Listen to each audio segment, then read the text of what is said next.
Bilang pasasalamat, sa iyo na to. Oh, talaga, tita? Maraming salamat po! Ang cute mo!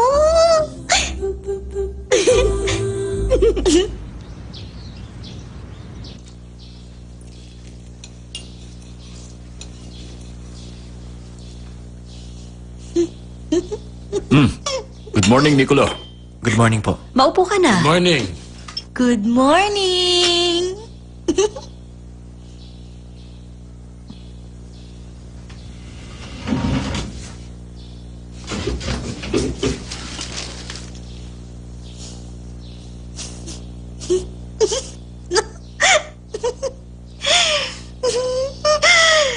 Bakit, Casey? May sakit ka ba? Okay lang po ako. Baka nabaliw ka na dahil nasobran ka sa pag-aaral.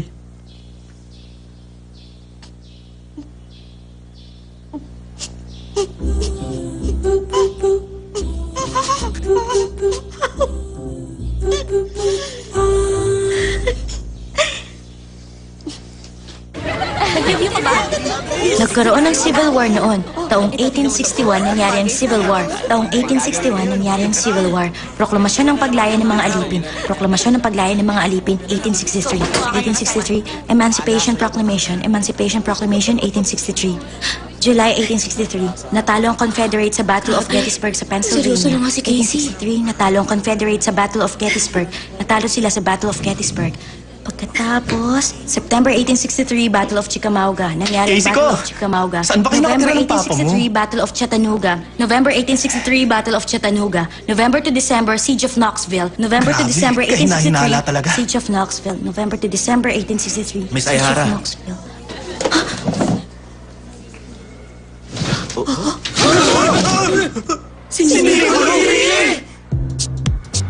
Ang lakas naman ng loob mong kausapin si Casey! Boss, Miss Ayara, mo ako! sumunod ka sa akin. Dali mo ang bag mo. Okay.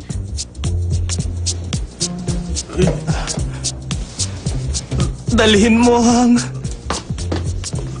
bag mo. Bakit? Oh? Hindi pwede. Imposible to. Nagbago ba ang isip niya at gusto na niyang maging boyfriend ni Casey? Bossing!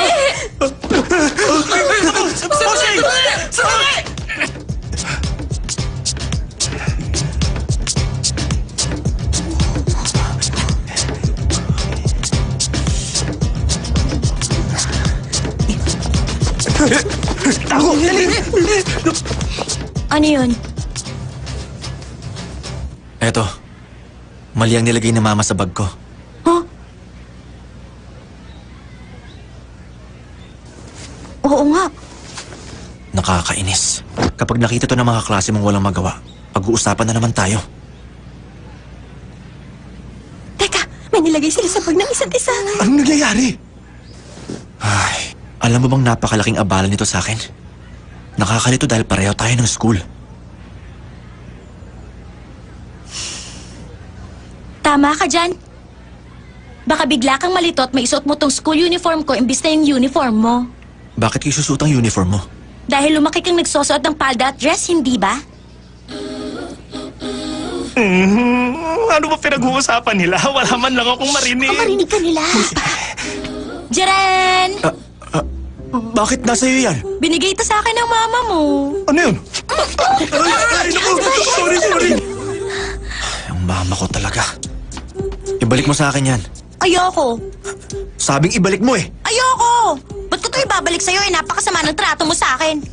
Marunong akong gumante. Hindi ko alam na may kahinaan din palang isang henyo. Sinusubukan ba akong i-blackmail ng babaeng to?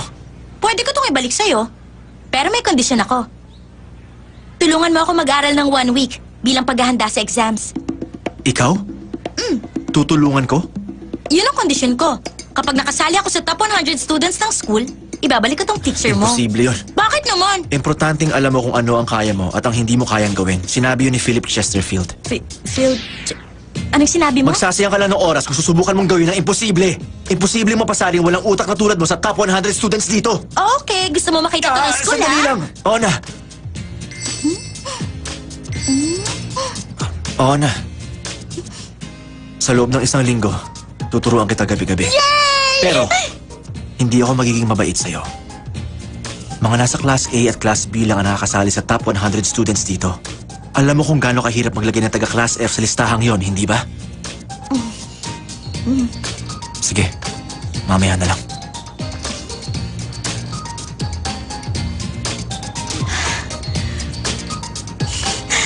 Casey ko! Casey! Sinaktan ka ba niya? Casey, ano Nasaan na yun? pinag-usapan niyo ni Nicolo? Wala naman, Cheryl. Mauna na ako. Mag-aaral na uli ako. Go! Kumain pa kayo, Dennis. Opo. Tama yun, Pagkain Casey. mo. Opo. Kailangan kumain ng marami ng mga bata at teenager. Kumain pa kayo, ha? Apa, Kumain ka nitong labanos. Magugustuhan mong lasa nito. Oo nga. Malasang labanos na to. magkasama kami mag-aaral. At kaming dalawa lang. Casey, igagawa ulit kita ng merienda mamaya. Maraming salamat po. Mama, pwede pong gumawa kayo ng para sa dalawa? Pakidala sa kwarto ni Casey. Para sa dalawa? Teka, sinasabi mo bang mag-aaral ka rin? Ganun na nga po. Ang daya! Bakit si Casey lang ang tuturuan mo? Kuya, turuan mo rin ako sa homework Kaya ko. mo rin na mag-isa. Halika na. Okay.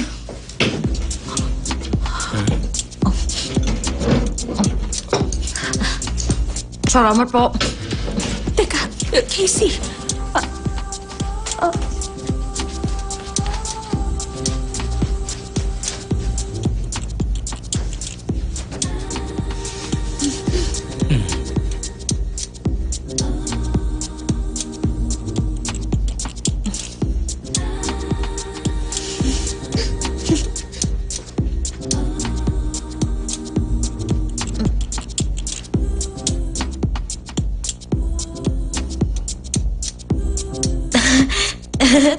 Tuloy ka.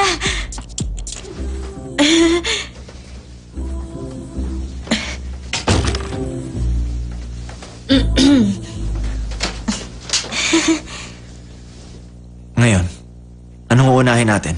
Saan ka mahina? Sa math. O sige, math. Nasa na ba yun?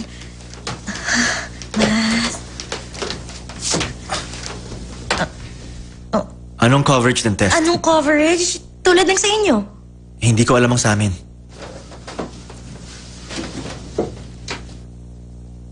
Sa palagay ko...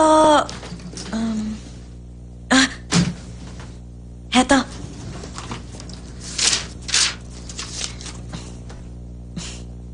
Hanggang page 40.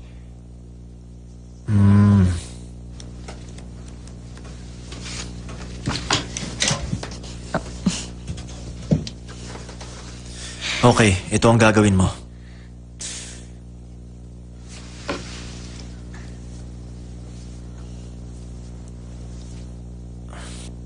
Ito.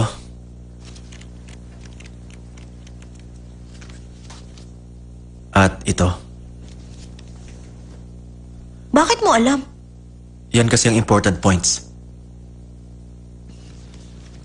Pwede bang malaman kung kailan at kung paano ka nag-aaral? Pag may narinig o nabasa ko, natatandaan ko agad.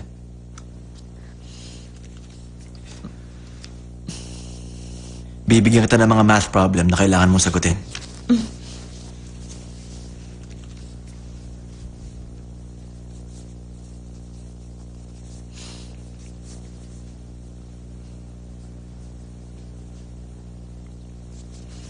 Pag nabasa mo to, sure na yung 80%.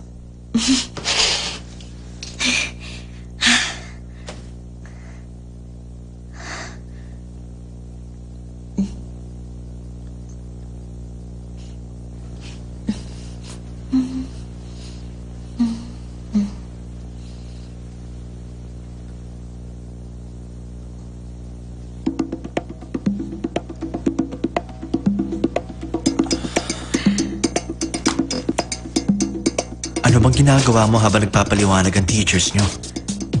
Gusto kong makita kung anong nasa utak mo. Pasensya na.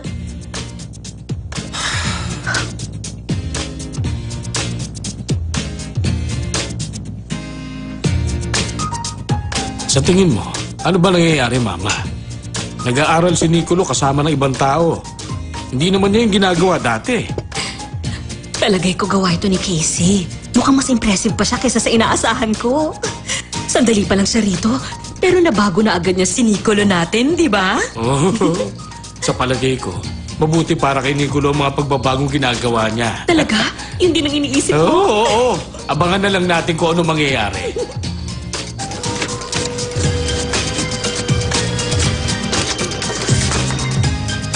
May tape ka? Eto.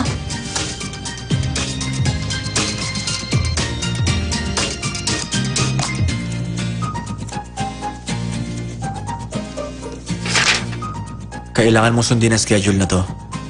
Dalhin mo ang vocabulary book mo kahit nasa banyo ka at naliligo ka. Spartan? Halimaw? Wala tayong oras para mag-usap. Una, sisiguruhin kong matatandaan mo lahat ng mga formula. Pasado 12:00 na ng ating gabi.